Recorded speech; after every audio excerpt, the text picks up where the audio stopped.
He farted. But the whole book started with a fart. Penelope Austin was just delightful in this episode of the Perty Nerdy Talk Show. We discuss her meteoric journey into writing and the inspiration for her Tides series. Penelope shared so many practical pieces of advice. Here are some of the highlights from our chat. Like Mr. Potato Head is in book 2. And you'll laugh so hard with Mr. Potato Head is in book 2. 14-year-old daughter would love that. And I'm like, no, I go there. Yeah. You're going to tiptoe through my dirty mind in places. He's bad. He's really bad, but he's fun bad. It's more like giant scenes of crazy. Her husband kept asking them what they were laughing at. Words are so weird. I have somebody on the inside. And I'm like, yeah. And I'm like, oh, crap. Who's she got on the inside? And then that's how the story goes, right? Just review the damn book. We're going to have to delete this part. That's fine. I get goosebumps when I write it. You can't miss it. So let's get on with the show.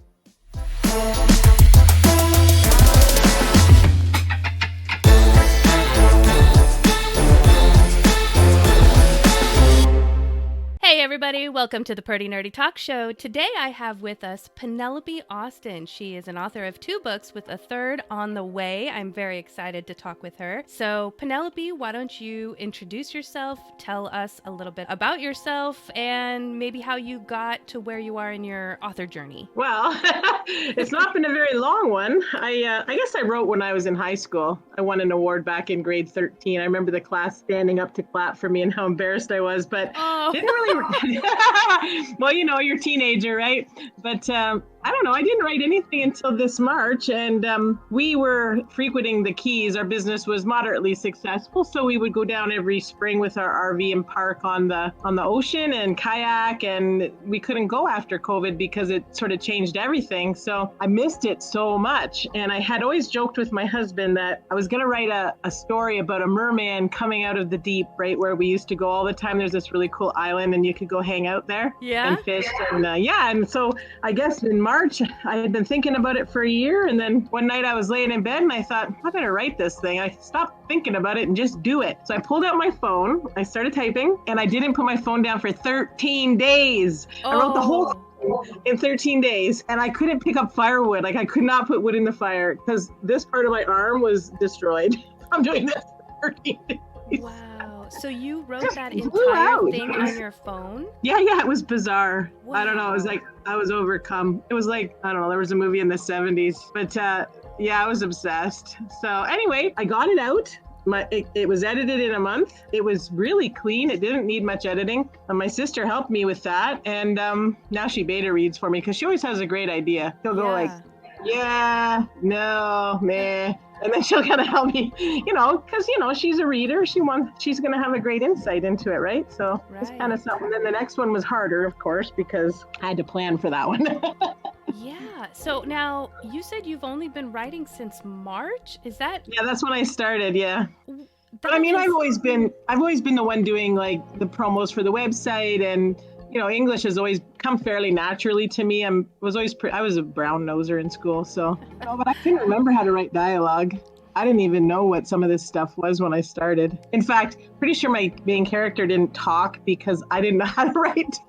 Oh my gosh, that's and then halfway through the 3rd chapter, I thought, well, I better figure this out. So I went and watched the YouTube videos. I'm like, oh yeah, okay, I remember now. Yeah. Isn't that bizarre? I'm such an imposter. No, okay. First of all, authors I know go through a lot of imposter syndrome. So do DMs. If we were going to be talking about the tabletop role-playing side, DMs go through imposter syndrome like nuts. So I totally get it.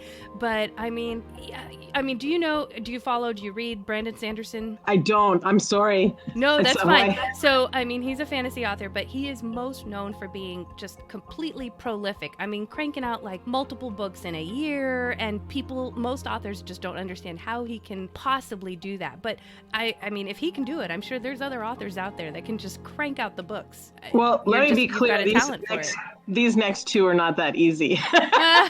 The second one was a little harder because, of course, I'm a pantser, right? So I kind of had a basic endpoint for the first book, and I started writing to it, and it just came right together. And as I wrote it, new characters popped up, characters that just popped out of my head. And then the story sort of evolved as I was writing it. And I thought, well, maybe I can do it in 2 books. But no, by the time I was done the second book, I knew there's no way. In fact, I'm starting to think 3 isn't going to do it, but I'm going to make it happen. happen. I got to get it just condensed just this little bit more. But it became this gigantic plot, and holy mackerel. And it's fun too. Like the characters, I'm like in love with them. They're so cool.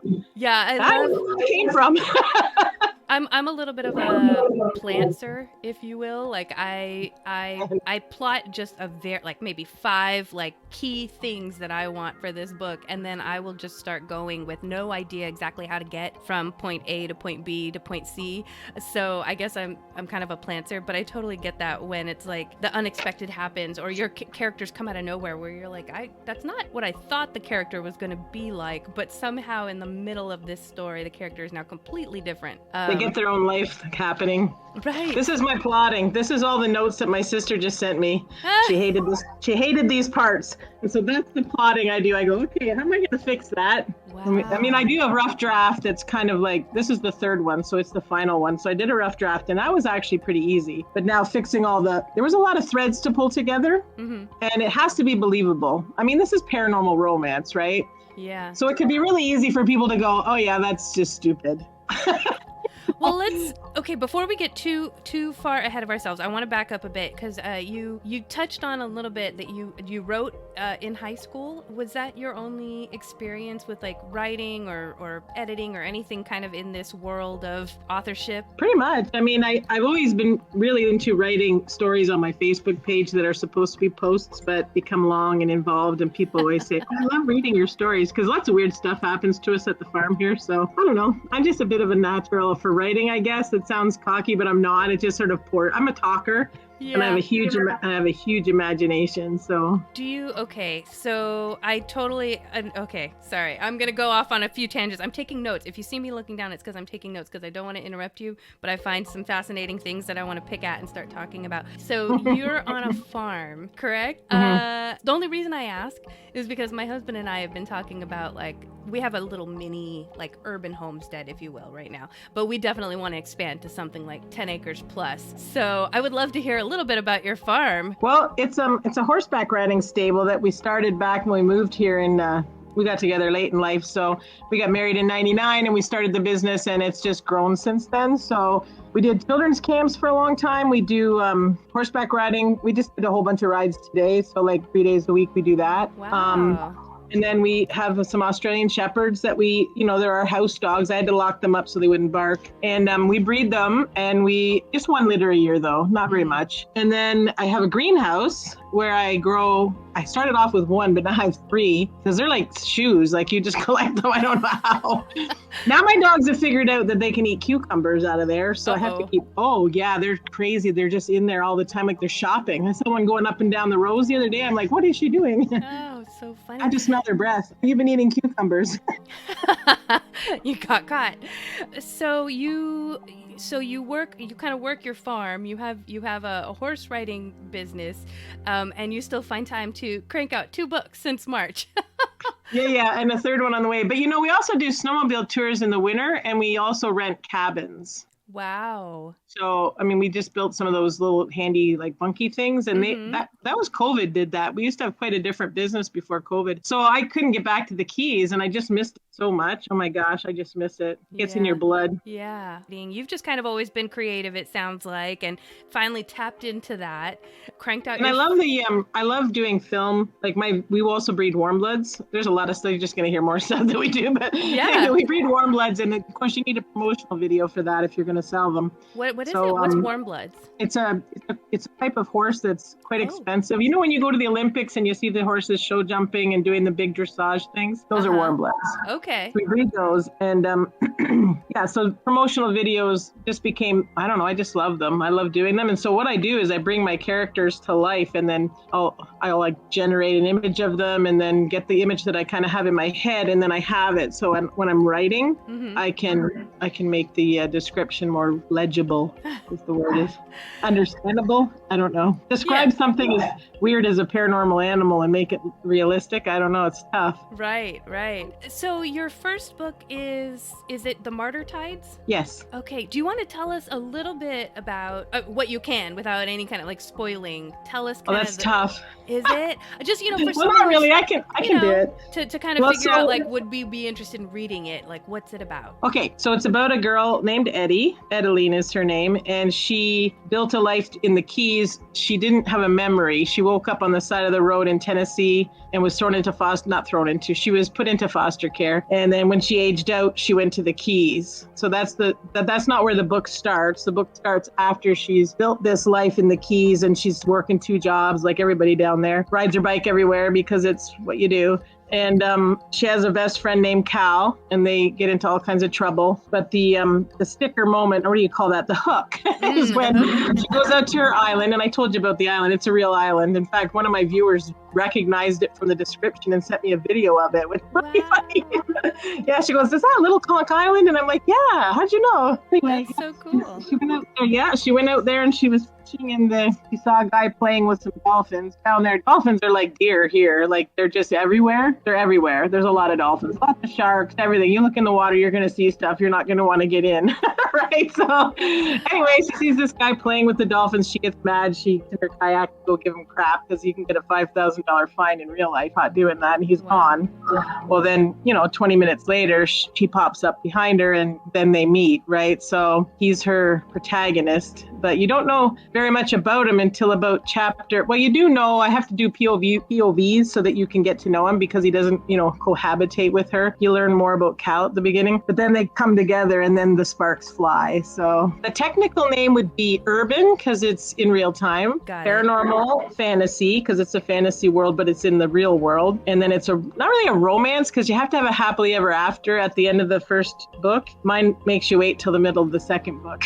I don't even give him a happy for now. I gave it to the happily ever after was on the second book. Anyway, so it's really more of a love story, which is a long-term. It's like a slow burn, but it has some spice to it. There's some, you're going to tiptoe through my dirty mind in places. Okay. I particularly, when it comes to romance, I like the slow burn. It just kills me when I'm like waiting. I'm like, when is the payoff going to happen? So that's one of my favorite things about romance is slow burn. So that's awesome. And it's hard to do that without boring your readers too. It has to be done right. So you said, so it's urban, it's set in modern day. So it's not like you really had to world build a lot of the world, but because there's the paranormal aspect, can you tell me a little bit about are there any kind of special powers or anything that comes into play or is it just are there certain rules to the paranormal that you had to adjust just for your story? You want to talk a little bit about that? Sure. So it's mostly a creature feature, but they do have some powers, right? They can transform. It's a shifter. There's shifters in it. There's a griffin, which I always thought was a really cool character. They shapeshift.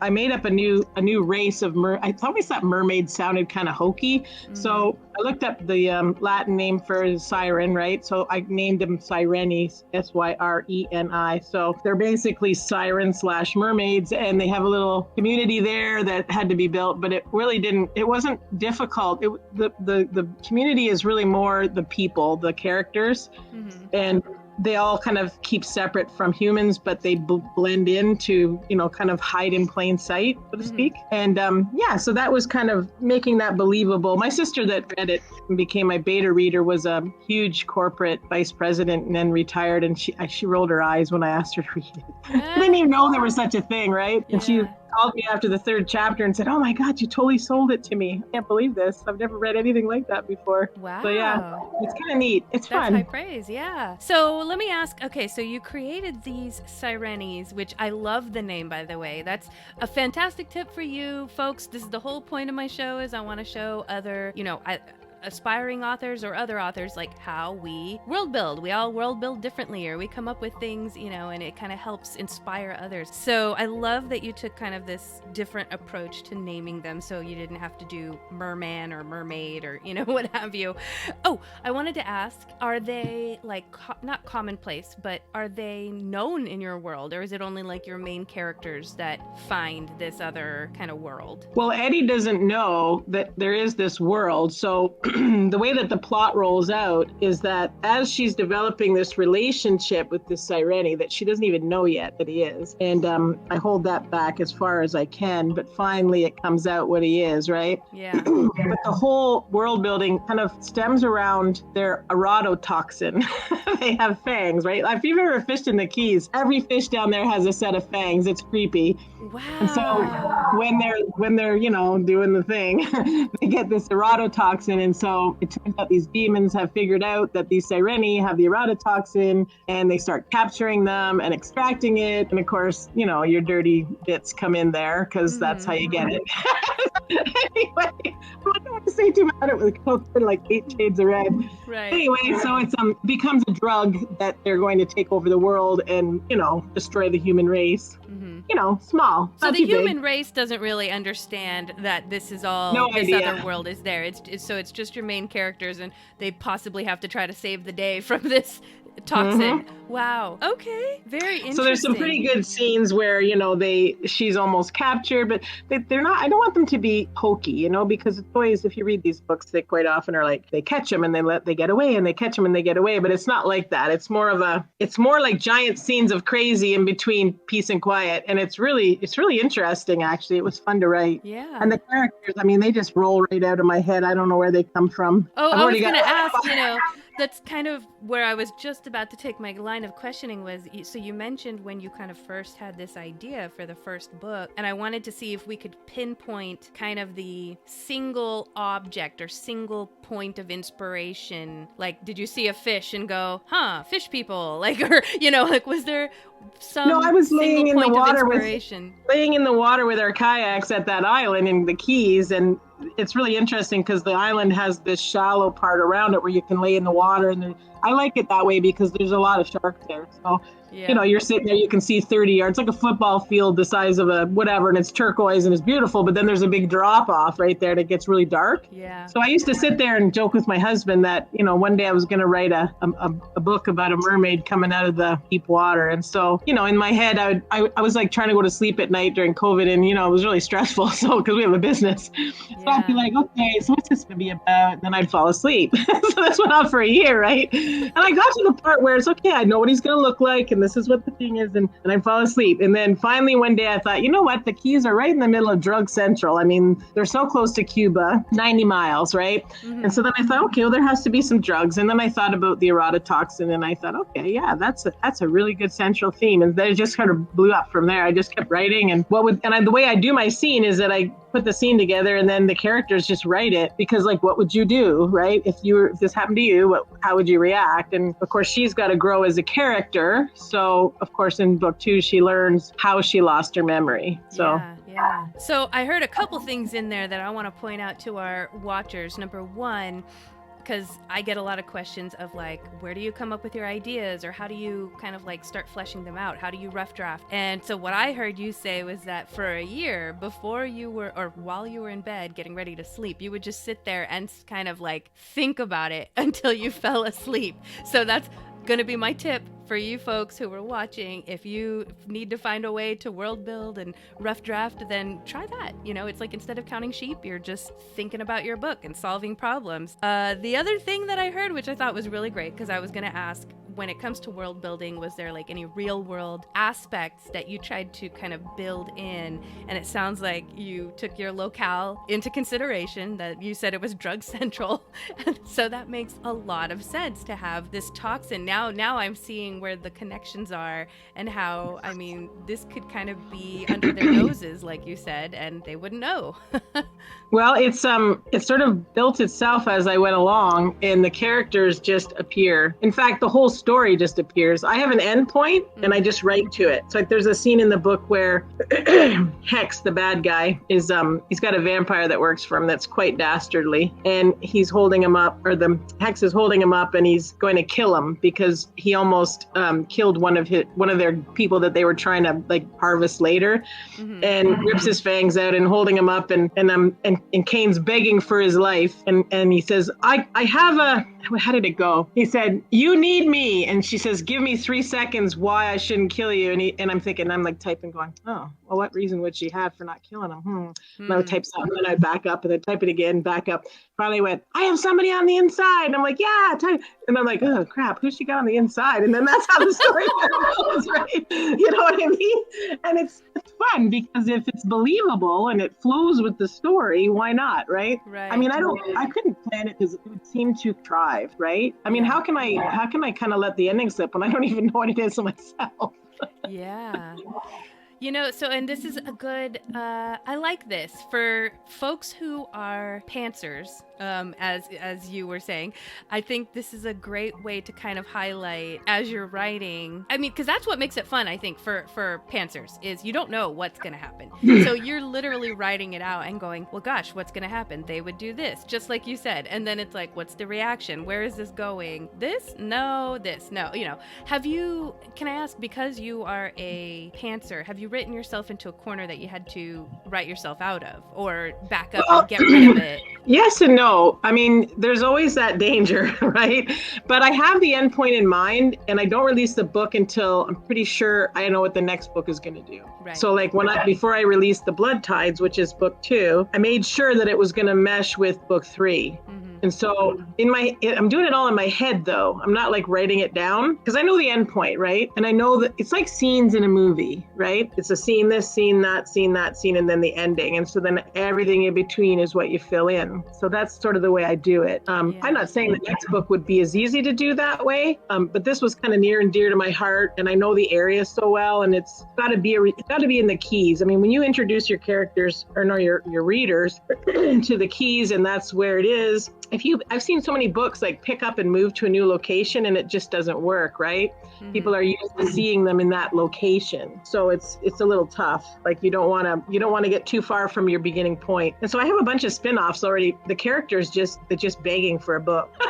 So yeah, it sounds like you are very driven by getting your characters' stories out. So it's not necessarily the location that's driving you. It's the characters. So tell me a little bit about the characters then. What are some of your favorite things, or the things that like you just can't get out of? I mean, without spoiling, obviously, but that you just have to share with us about your characters. Well, my favorite character to write, not necessarily I didn't love him, but my favorite character to write was the vampire. And I knew that they were going on the boat with her, and they were going to do something terrible to her. They were kidnapping her on the boat. And so I thought, well, what are they going to look like? And I thought, well, Psycho from Norman Bates from the 1960s flick. He was kind of creepy.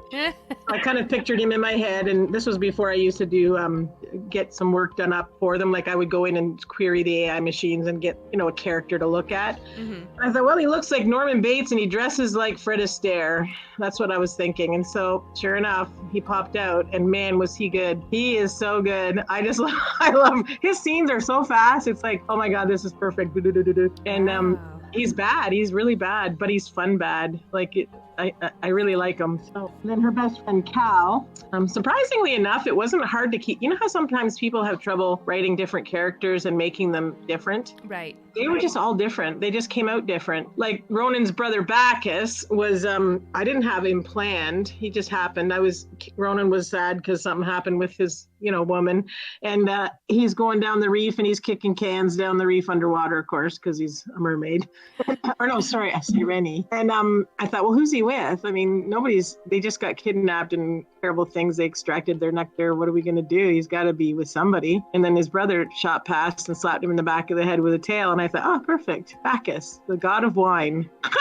So he was a character. As soon as I had the name, I had the character, right? So he was a real ladies' man. And they can land walk, but Ronan never did. That was the main character with Ronan. He didn't land walk. He hates him. He thinks they killed his mother. And there's quite a plot. I don't know how much I can give you without blowing it, but let's not ruin the story. I love the idea that the vampire was, like you said, it's really fast to write him. And I'm curious, as a writer, have you analyzed or given any thought to why? Like, is there a piece of this vampire that you just relate with the most compared to the rest of the characters? Or is there anything you can pinpoint as to why it's so easy to write this character? No idea. He's just fun. I mean, it's so much fun to write bad stuff, right? I mean, when they're doing terrible things, it's a gas, right? Mm-hmm. You write fun, like romance is the hardest part to write. I mean, some of the scenes are quite, sorry, that dog hair is getting on my glasses. some of those scenes are really hard to write, like the really romantic moments, behind closed doors. Those are tough because you got to write them properly. That was why I started writing adult romance, because so many of the books I was reading, I'd love the story and they'd get to the romance parts and I hated it. It was just boring and I'd, follow it was very formulaic. So I'd flip to the last and go to the next part. So I thought, well, we got to have some dirty bits. And so there's some evil dirty bits and they're really fun to write. I mean, I can blow your socks off with some of that stuff, but those romantic moments behind the closed door that have to be sweet and loving, they're really hard to write. So I had to learn quite a bit. I mean, YouTube was my friend, definitely. Yeah. YouTube is our friend. YouTube is the platform for how to do anything, it seems. You need to do anything, you just go on YouTube. Yeah. I mean, not all of it's going to work, but there are some really good influencers that give you, like, I mean, I really take it seriously. So I think when you read it, you'll kind of think somebody that had more experience wrote it, because I don't put out junk. Like, it's got to be good. Yeah. My sister is the ultimate beta reader because she's very picky. No, that's great. I mean, it is so hard sometimes to find a beta reader that will not just say, it's great, and that's not helpful. Like, you need, this is my number one advice for new writers, is always like, you need to find someone who is going to be kind but honest, right? Like, and honest meaning like really dig in. Or you need to formulate your questions like, what parts was there a part that confused you? Why did it confuse you? Instead of saying, how is it? Like, that's such a big bland question that the only answer to it is, it's great, it's fine. Like, that's not helpful. But finding good beta readers and getting good helpful critique and feedback, I think, is important. Right. Well, my sister doesn't let me get away with anything. Yeah. In fact, she's quite brutal sometimes. But I think she's my best fan, right? She wants it to work. She wants it to be good. And that's I honestly what pushes you. She's a big part of how successful it is. And sometimes her ideas are really cute, Yeah. And sometimes her comments are really cute. So when you read the first book, you're going to be introduced to a bunch of characters that are involved in important ways. Like, there's a lionfish shifter and there's a scorpion fish shifter. And you find out in book 2 that they're cousins. And that's why something happened. And, it's amazing if we're not really writing it all down. It's kind of amazing how many intricate plot points there are that just this last book is coming together. It's like pulling a gigantic mesh bag together. And it's got to be right. So as far as going back and painting, I think we were talking about painting ourselves into a corner. But luckily, I've been able to avoid that so far. And just by planning a little bit in my head and making sure that I have a couple, I just write down some notes Susan tells me myself. Okay. So it's I usually know if a scene's going to be really good because I get goosebumps when I write it. I can always tell. It's like, I was listening to your interview with that other author. Sorry, her name, it slips my mind. Mary DeSantis. And she was saying how, so she was saying how some scenes are really hard to write because I think she said you cut them because in the end you cut them because they were really hard to begin with and they weren't working out. Mm-hmm. So that's what I was going to get to, is that the points where I started to get goosebumps, they just wrote themselves because they were so perfect. Like the part where her friend comes clean about something almost made me cry, and it's so funny how that happens. You're putting words together on a page. They're just words on a page. And yet you get this whole movie going on in your head. And so when I get goosebumps, I know it's going to be good. And so some of those in-between scenes can be really hard. And she talked about going back and cutting them. But what I tend to do is I'll say, well, why was it so hard? It's an important scene. And then I'll just sit there and work on it and make it the best scene. Yeah. Because sometimes it's important that you don't give up on a scene. But as far as editing goes, oh yeah, large hunks go in the garbage. But I never throw them out. I always cut and paste them into another document. Right. Because you never know if you're going to need them again. And like she said, you spent all that time writing 500 words, took you all day. You don't want to just like delete it, right? You take it and put it somewhere else. I don't think I've used them that often, but there's been a couple of times when I thought, oh yeah, that part was good. Let's put it in here, you know? Yeah. So, okay, this is good. Let's talk about, because if you're editing and you have to cut something out and like save it for later, do you want to talk a little bit about what tools you use when you write? Do you write everything on your phone? Not anymore. I was going to say certain apps that you like to use or anything that you want to recommend. I maimed myself. Now I use my laptop and I use Google Docs because they're really great for sharing files. Mm-hmm. So there's one, I picked up a beta reader on Fiverr and I actually paid her, I think $20. And this girl did such a good job for me and she read both books. In fact, I felt bad. I went back and paid her for the second book. And then she loved it so much, she did reviews for it. So she's been great. So she's actually going to help me beta read this one. And what she does is she just, highlights a point. You can put points in the column. So my sister will do that too on my third draft. So I'll do a first draft that's rough. That's the most boring draft because you're not really being really careful. You're just getting the story out. Right. The second one, I go back, I cut out pieces. I do some fixes of the grammar. I make, embellish the scenes. And then I give it to my sister and to this young lady.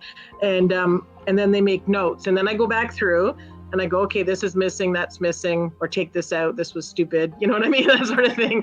And then by the time that edit is done, then I go back with Grammarly and I look for the grammar errors. And I also continually look online because I have a lot of Facebook groups I belong to. Mm-hmm. And they'll be talking away. Like, I didn't even know what a beta reader was. It's really sad. I had to go look it up. But now I know, and I have some. Right. I mean, you are like trial by fire authorship right now. They use it, right? So, yeah. Anyways, that is how I go, oh, crap. Or I watch YouTube videos. I watch a lot of YouTube videos. Like how to write a romantic scene, how to write a fight scene. The fight scenes are one of the toughest things to do because you have 3 gigantic battles going on simultaneously and it has to be in words, like scary times. Yeah. Fight scenes I struggle with as well. So I love the fact that you mentioned Fiverr for finding beta readers. I had not thought about that. But I think that is a great idea. I've seen many people go to Fiverr for artists. Not really thought about going to Fiverr for beta readers, which I think, like I said, I'm part of these forums too, and I see a lot of people asking for beta readers for free, and then sometimes they kind of get burned either by people never getting back to them, never reading it, anything like that. She was so quick. Yeah, the flirty Quill, that's her name. Oh, gotta give her a shout out. Shout out to Flirty Quill. I'm gonna lose her because everybody's gonna hire her. Oh no. Well, you've got like maybe priority status. I don't know. But that's great because I feel like you honestly get what you pay for and what you put in is what you get out. I think it was $12 and that's in Canadian. I'm a Canadian, right? So I think that was 20 Canadian. Wow. Which I thought was really good because she was so quick. I mean, and she was so thorough. Yeah. And not only that, but she liked it so much she reviewed it. So, and not just on Amazon, but also on Goodreads. So I think if she really likes a book, I mean, you're not really paying for the review, you're paying for the service. Right. But if she likes it, she'll go review it for you. So really hard to get reviews. My goodness. I think I've sold 30 copies. Nobody reviewed it, but I know they like it because they read the whole first one and go right to the second one. Yeah. And then I get a pre-order. So nobody writes reviews anymore. I don't know why. It's so hard on the author not to get those reviews. Yeah. We'll have to think about how to change that in the future, right? You see the final page of most books will say, thank you for your time. Please leave a review. Yeah. It's almost like people don't even see that anymore, though. You feel like putting one in going, just review the damn book. Yeah. Okay. Call to action, readers. Okay. Any readers watching this, go leave a review on someone's book today. It's helpful. Even if it's a bad review, at least you know something, right? Yeah, true. Okay, so we talked about Fiverr, Grammarly. You're the first person I've interviewed who's talked talked about Grammarly. I love using Grammarly. I think it's very helpful and points out, just kind of some obvious mistakes that maybe your brain just scans over.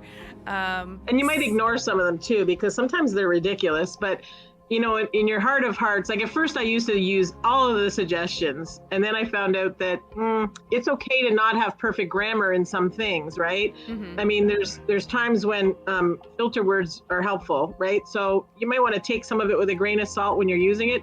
The other thing is this one's 90,000 words. The first one was 57 and it was 67 and it was crashing. It crashes. It won't do that big of a book. So you kind of have to do it in sections. Yeah, split it in 3 and then it'll be fine, right? And it's not very expensive and it's very helpful. Like hyphenations. Oh my gosh, I have so many hyphenations in there that I miss. Yeah.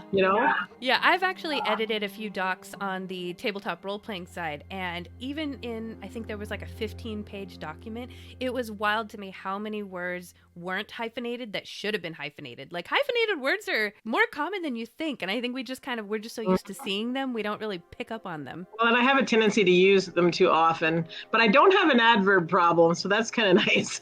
Filter words, the word just, I mean, I have to take that out all the time. Yeah. I don't know why you're not supposed to use just, it's a filter word. Sometimes I find it's helpful, like to the sentence, like he was just there. You don't want to take it out in that case. Right. But it tends to be a crutch people use rather than using proper, like your verbs and your adverbs and I don't use a lot of adverbs, but your adjectives and things like that. A good adjective, you don't need to use it, right? I don't know. It's all boring and dry stuff for your viewers, so we wouldn't talk about it too much, but let's just say Grammarly will save your butt. I love it.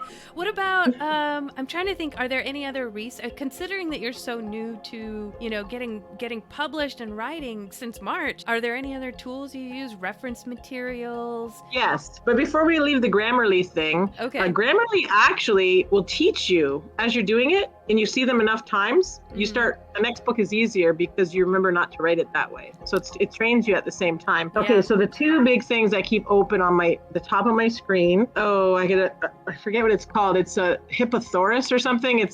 I have to look it up, but it's a thesaurus, but it's really involved. It'll give you like thousands of, you want to know how to say powerful, less, and something else, right? Because powerful this, powerful that, strong, whatever. So, I keep that open because you want to really be conscientious about not overusing those words because they get so repetitive, right? Right. So I keep that open and I try to keep it open so that I can really quickly just, add in a better word. Sometimes you can get rid of Hipposaurus? I gotta look it up. Hang on, and if you just gave me a sec, I can look it up because I have it right on my thing. Word Hippo. It's called Word Hippo. Word Hippo. Okay. Excellent resource. At first, there was a book that was being passed around about expressions that I bought for $7, but it wasn't really that helpful because I found them all the same, right? So. I find a lot of times reading other books too, like I have a lot of trouble with first chapters. And I think that's a really common problem with authors because we always want to start off, where you would start off whatever your day, but that's not the way to hook readers. I mean, you need to start off with something powerful. And so I do read a lot of books, you flip through Facebook and you grab a book and see how it starts. And I read one this morning that I started reading and I went like, that's how to start a book. Like I was hooked just like that. So that sort of stuff is a skill you learn. Yeah, learn by example or analyzing others' works. I think so. You don't want to steal their work. You just want to see what's working for them, right? Right. Yeah, I've talked to a couple folks on forums about the late in, early out. I don't know if you were in on any of those forums, but that's something that I try to use a lot in my writing is, like you said, kind of you want to start a scene with something already happening. You're not like, this guy woke up, ate his breakfast, got dressed for work. Like you want to start with like, he's on his way to work and something happens, and that's what hooks them is the something happens. So that's late in, and then early out is like, okay, we're all talking about a plan and somebody goes, I have an idea, and then you don't hear them explain the idea. Now you're moving on to the next scene and you get get to see the idea in action. So, starting a novel or starting anything, the first chapter, like that's what I tend to employ on a first chapter for the same reasons, So. Well, I'm bashing my head over the first chapter of, I've got the entire book written and I'm just trying to hash out that first chapter. It's got to be right because look inside, there they are. There's your words. It better be good, right? Yeah. And so that's a really tough thing. I'm sure I'll get better at it as I go. But I don't know. It's just I'm learning as I go. And thankfully, when you self-publish on Amazon, you can go back and fix some of those things as long as you don't make any major changes, right? So like if you become better at the grammar and pick up on some of the things you did, you can go back and fix them as long as you're not changing the story, right? Right. So there is a way to fix these things once it's in there. I don't really think I have very many spelling mistakes just because of, well, there wouldn't be any. My sister would catch them and strangle me. But, Grammarly is really helpful. And I do that. That pass is probably the longest and hardest because it's the red line, red line, red line, red line all the way through. You have to go, what? Pedal? Yeah. I don't know. There's two pedals. Pedal, P-E-D-D-L-E is pedaling your wares, and pedal, P-E-D-A-L is pedaling your bike. And for some reason, I had a real problem with that. Oh, and I was thinking, there's also petal, but that's like petal, like a petal of a flower, but that's spelled... No, but anyway. That's P-E-D-A-L. I know, it feels weird, doesn't it? Words are so weird. My husband was just telling me the other day, he's like, English is so weird. This word means... Anyway, we can... Yeah, I know. It's like the language. It's like dribbling the language is what writing is. It's like taking a basketball and it's the language and you're dribbling and hopefully you throw it through the hoop. Yeah. So, I mean, I just wrote a prologue and I read it to my husband and he fell asleep halfway through. And so I'm like, okay, take out some of those adjectives and make it more understandable. Sometimes just cutting it right back to the quick, trying again, sometimes throwing it out. But I do have a little bit of a habit of being able, not a habit, but I can usually write the really creepy scenes pretty easily. Yeah. And then the dirty scenes, I mean, I'm getting better at them. They're pretty good. They took a lot of work. It took me 4 or 5 attempts to get those romantic scenes. I call them dirty scenes because, I go there. Yeah. Well, so now your potential readers will know if they watch this interview that what they could be in for. So. Yes, you definitely want to be aware. I mean, they're fun though. I have some that are so funny that people told me that their husband kept asking them what they were laughing at. Funny sex scenes, brand new. Yeah, I love that. No, I'm just kidding. People have done it before. Have done what? Funny sex scenes. Oh, well, yeah, but I don't think it's very common. I don't know. I like that. It's refreshing. No, we can't all be like that though. My sister got on my case because I was getting a little too carried away. Yeah. So yeah, they have to be good. They can't be hokey and they have to be funny. Otherwise if they're not going to appeal to people, then it's just going to come across wrong, right? Yeah, that's true. You got to be very precise with those. But anyway, yeah, the story's out. I just have to finish it. And the funny part is that the last part of this last book, I didn't have it written, and my husband got very ill, and I had to take him to the hospital 2.5 hours away. So every day for 5 days, I was driving to the hospital, and I would think about the book, and I would get goosebumps because I'd be like, "Oh, that's such a great twist!" And then, luckily, I didn't have to write it down, so I got, I think it's 4 or 5 huge twists coming at the end of this book. And so that was just luck that it worked out that way. Yeah, the endings are going to, even in the very last page, you're going to get one right between the eyes. It's pretty cool. Can't wait. I'm so excited for that. So you mentioned, we were on the topic of other reference materials and things, and it sounded like you might have had another thing after the word hippo. Did you have another resource? No. And I'll use I don't have I'm kind of cheapo because Grammarly's it's like $40 or something a month. So what I do is I write the book, and then as I'm writing it, if I want to use a semicolon or a colon or something like that, I'll use Quillbot. I'll keep it open.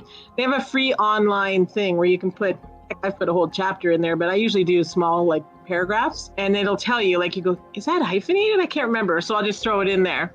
So then at the end, when I do pay for a month, it's going to take me a month to go, not a month, but 2 to 3 weeks to go over it with Grammarly. But for the odd quick thing, I'll use Quillbot. Yeah. Quillbot, and then also Pro Writing Aid and Grammarly actually all have online free. You can just go, actually I think Quillbot has a paraphraser too, so you can do both, although I never use the paraphrases. They're always dumb. Yeah, so it's really handy because when you're really wanting a quick answer, like I have this fascination with semicolons. I don't know why I do. It's just weird. But anyway, and I always get so excited. Oh, I'm going to use a semicolon. I put it in. Philbot goes, no, it's a comma. It's like, yeah.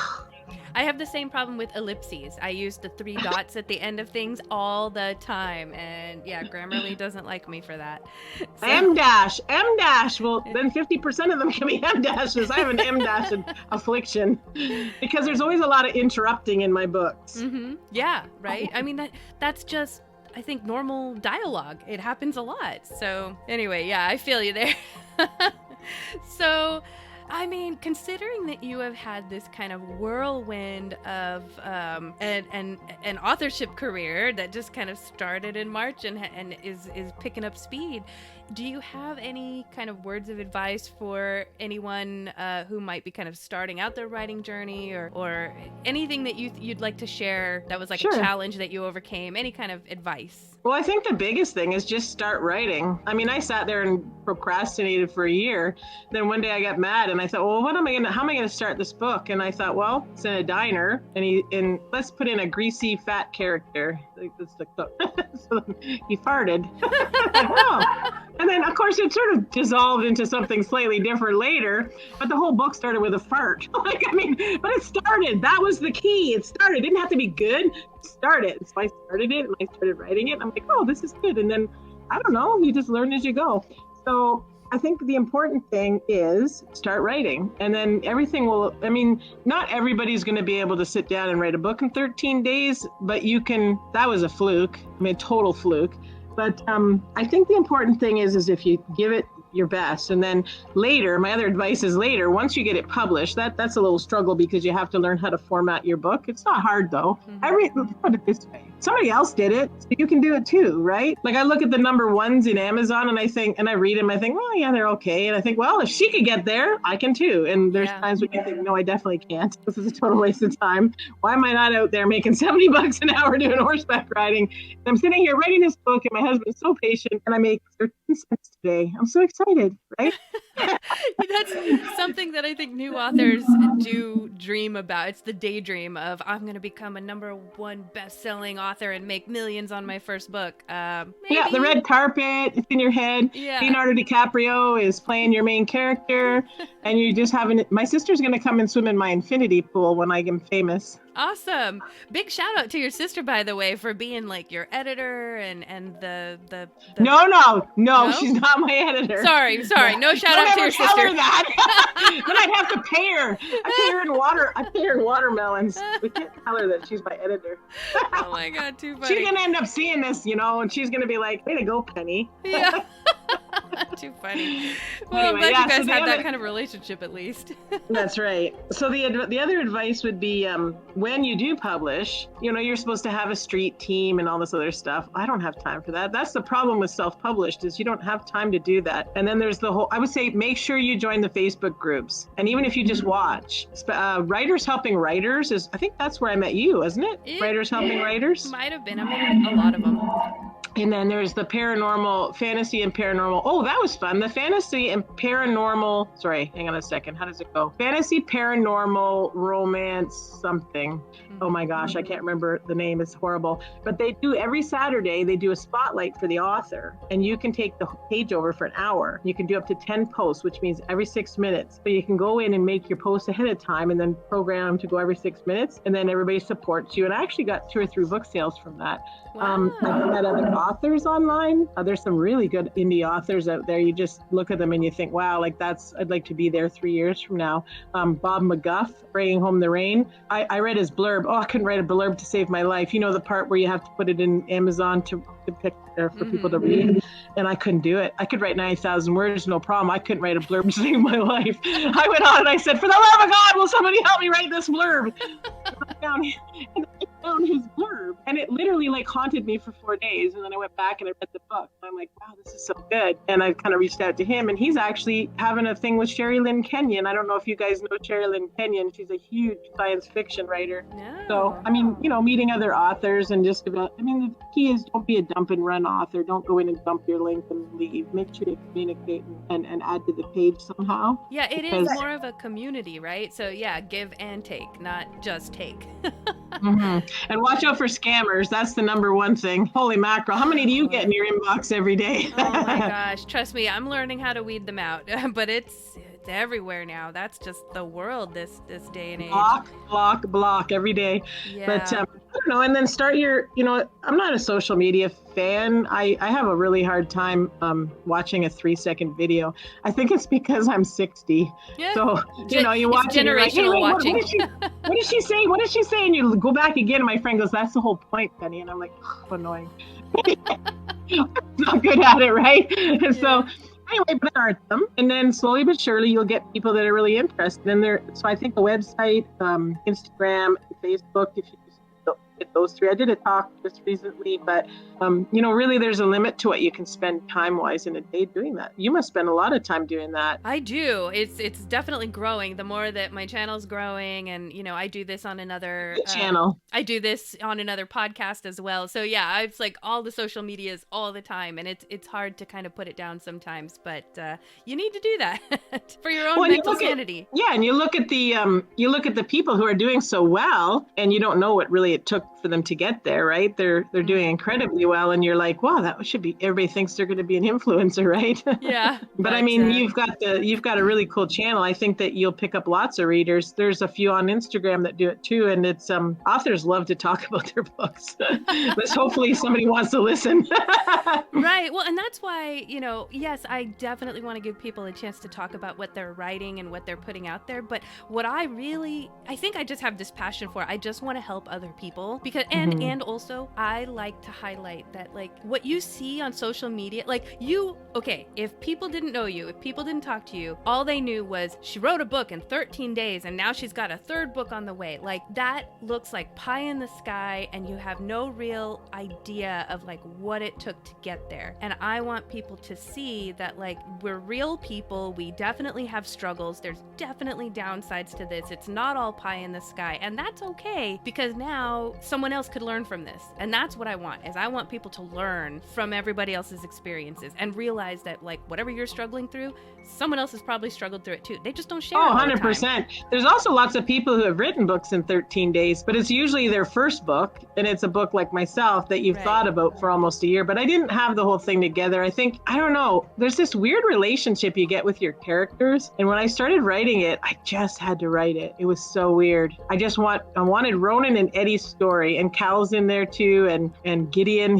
There's quite a bit of humor in book two. And the way the story unfolded was just, it's so bizarre how it pops out of your head. Like Mr. Potato Head is in book two, and you'll laugh so hard when Mr. Potato Head is in book two. Do you remember him? Yes. He's even in a dirty scene. Oh my God, I love this. Right. This is Potato Head is in a dirty scene. I'm taking notes right now on these timestamps of certain funny things that you have said, because these are going to go in the promo reel. I've got you mentioned something about farts and something about Potato Head, and that's going to be in the promo reel now. I'm very excited about this. Oh no, I'm scared. Now I'm scared. I mean, out of context, it might sound really weird, but when you read it, you'll just laugh, because it's funny. Great. Well, because the griffin can read minds, right? And he's trying to read her mind. She gets mad, so she starts picturing Mr. Potato Head, and in these little picturing things, he's doing really terrible things. Mrs. Potato Head. Uh-oh. Mrs. Potato Head has an affair with the Yukon Gold next door, and like this. It's just a funny little thing. You gotta have some sort of comedy in there, or else it's just this big, boring trompe de mortar. Yeah. Well, I'm glad. It sounds like you have a great sense of humor, and I love, when humor is kind of sprinkled throughout any story. You could sprinkle humor throughout, like a horror story, and people still just enjoy that like little bit of lightness that, takes away from the heavy. So that's great. I want to recap for a few folks here because I took notes. A few of the things that I think I really loved you say when we were talking about your advice. Number one, you basically found a way to stay positive throughout the whole process. You have to. It's a grind. Because it can be hard. Like, I think as authors, we have to kind of develop a little bit of a tough skin when we're getting our critique. You have to develop a tough skin when your book isn't the first, $1 million idea. But staying positive helps. You mentioned self-promotion. You found ways to promote yourself on Facebook groups and, finding a community because authors like to help authors. I think so. I hope so. Well, you can also go down to the bookstore in your local town once your books are finished, get some author copies and ask them if you can have a book signing. Yeah. I mean, I'll do that once the box sets are polished and ready to go. But there's a community there too. I took mine to the farmer's market, and these people that I sell, I forgot to tell you, I grow cut flowers as well. Wow. So every Saturday at the farmer's market, I'd be selling these flowers, and I'd say, and I have this book. And then people would come up and go, my 14-year-old daughter would love that. And I'm like, no. And then I always have this imagination that they're going to show up at the rummage sale at Our Lady of Mercy Catholic Church around the corner, and somebody's going to realize who wrote them. So you do have to give them a little heads up on the topic. The content, yeah. That's fantastic. Okay, so I was trying to find here. Okay, where can people find you? Where can people find your books? So right now not right this instant, but pretty soon on the bottom of the screen, I have been ticker taping where you can find Penelope on Facebook. Yes. At P Aust Books 55. Now, when in the script that I have at the bottom of the screen, it looks like, instead of books 55, it's like book SSS or book 555 because the font looks funny. So that's why I'm pointing it out for you folks here. Okay, that's how you find Penelope. Well, you could probably just type in Penelope Austin books and it might find it as well. This is true. Penelope also has a YouTube channel for the promos and teasers for her books. So that is at Penelope Austin. I have -JO4XY, but I'm gonna put all those links at the bottom of the YouTube page. You can just type in the name and there is another Penelope Austin singer, so make sure you put Penelope Austin books and you'll get it. There's an Instagram and a TikTok as well, I think. But it's all on the Facebook page, so if they can find the Facebook page, I do like to do the characters up as graphics and put them in there, so you can kind of see what they're supposed to look like. Oh, that's cool. I like that. Videos. I mean, the videos were cool because as I was doing them, the first one was quite simple but very powerful. The second one, I learned more tricks, and the third one, I know how to take out the background now. So yeah, it's pretty interesting. Filmora Pro is a really good program. Yeah, if you're into that there sort you of go. thing. For you self-published authors, that is something you can use to make your covers. Yeah, no, that's a video program. I use Photoshop for the covers. I do all the covers myself too. But Filmora did you have to Pro learn Photoshop also? Like, did you have to learn all I this stuff? I already knew because we've been running the writing stable since '98. So. Okay.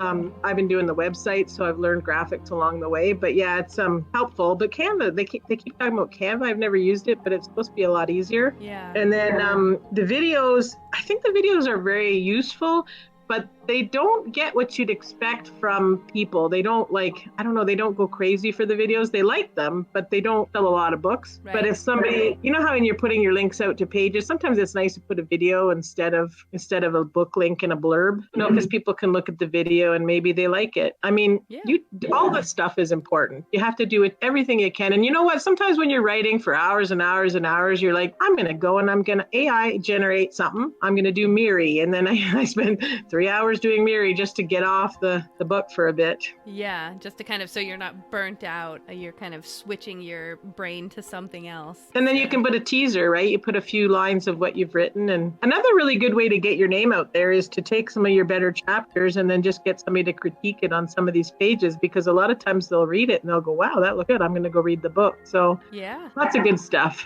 on Facebook. I love it. That's a great tip. So I'm also going to include links down below for where you can find The Martyr Tides, which is book 1, and then The Blood Tides, which is book 2. So hopefully before book 3 comes out, you will be all caught up and ready for the next book. Do you have a title? Oh, you do have a title for the next book, right? The Moon Yep, Tides. it's called The Moon Tides. All right. So keep an eye out for The Moon Tides, everybody, coming in September. Cross your fingers. Anything Should else? be okay. Yeah, good. I think so. Well, it just depends if I can get the first chapter done. Oh, is that, you're ending on the first chapter? That's what you got to finish? Well, it's a big thing. Like you go looking, everybody has trouble with the first chapter. Right. Yeah. So is there anything you want to end this interview on? Any kind of like final words, any kind of motto, something? If not, I have something I just end with.